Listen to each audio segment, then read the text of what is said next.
पुराना शहर था जहां बहुत लोग रहते थे, लेकिन उसी शहर में एक घर था जहां पर कोई नहीं रहता था। कहा जाता है कि उस घर में एक चुड़ैल रहती है। एक दिन उस घर में रहने के लिए एक परिवार आया था। उस परिवार में 3 लोग थे, राजेश, उसकी पत्नी सुनीता और उसकी बेटी स्वीटी। शायद उनको मालूम नहीं था कि इस घर में एक चुड़ैल रहती है। देखा, कितना सस्ता और कितना बड़ा घर मिला है।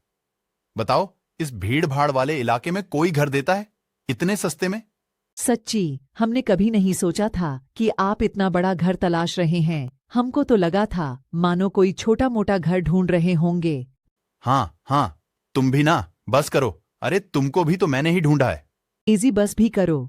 और मुझे किसने ढूंढा है पापा? आपको आपके पापा और मम्मी दोनों ने। मेरे लिए आप मेरे बेस्ट पापा हो। अच्छा सुनीता, जी कहिए। अब घर इतना बड़ा मिला है तो तुमको नहीं लगता है कि परिवार कम है? अब भी ना। हर किसी माध्यम वर्ग के परिवार की तरह इस परिवार की भी खुशियां छोटी छोटी बातों में मिल जाया करती थीं। लेकिन उस घर में रह रही चुड़ैल को यह सब अच्छा नहीं लग रहा था। पागल इंसानों, आज रात के बाद ये खुशियां तुमको नहीं मिलने वाली है। ऐसा कहने के बाद चुड़ैल स्वीटी के शरीर में चली जाती है और कुछ देर बाद स्वीटी के चिल्लाने की आवाज आती है। स्वीटी, स्वीटी, कहाँ है मेरी बच्ची? तभी सुनीता डरी और परेशान होकर बोलती है।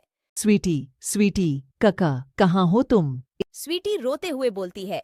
पापा, पापा, मुझे बचा लो। मुझे यहाँ बहुत डर लग रहा है।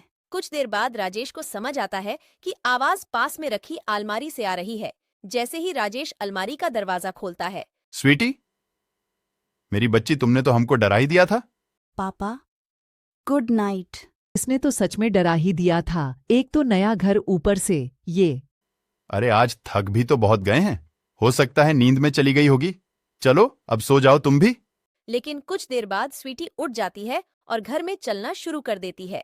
अगले दिन जब राजेश और सुनीता उठते हैं तो देखते हैं कि उनका सारा सामान जमीन पर गिरा होता है। इस स्वीटी ने तो दिमाग खराब कर दिया है। बताओ ये क्या किया इसने रात में? अरे बस करो, मैं बाजार से जाकर सब ले आता हूँ। तुम अब इसको मत डांटना।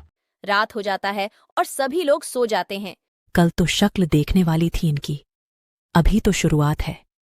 आज दिखाती हूं तुमको कि मैं कौन हूं। ऐसा कहते ही चुड़ैल सुनीता के शरीर में चली जाती है। राजेश, राजेश, मुझे बचाओ, मुझे बहुत डर लग रहा है। सुनीता, कहाँ हो तुम? ऐसा कहते ही राजेश है अलमारी का दरवाजा खोलना है, लेकिन वहां पर कोई भी नहीं होता। राजेश परेशान हो जाता है कि ऐसा क्यों हो रहा है।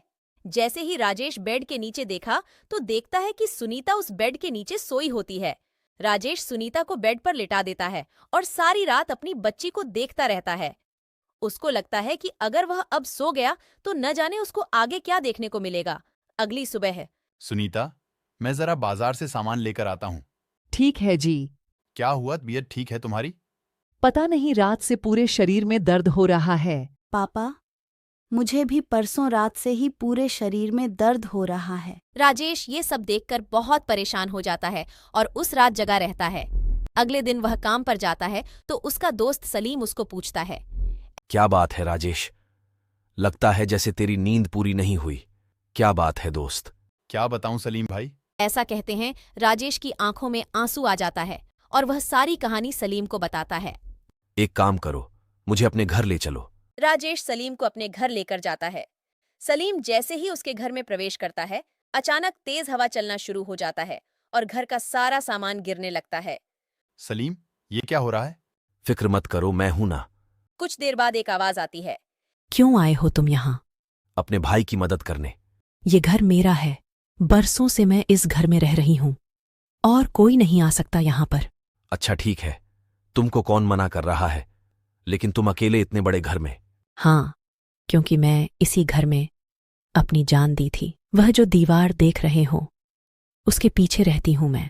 ऐसा कहते ही सलीम राजेश को बोलकर उस दीवार को तुड़वा देता है। उस दीवार में एक पिंजर मिलता है। सलीम और राजेश उस पिंजर को एक जंगल में ले जाकर जला देते हैं।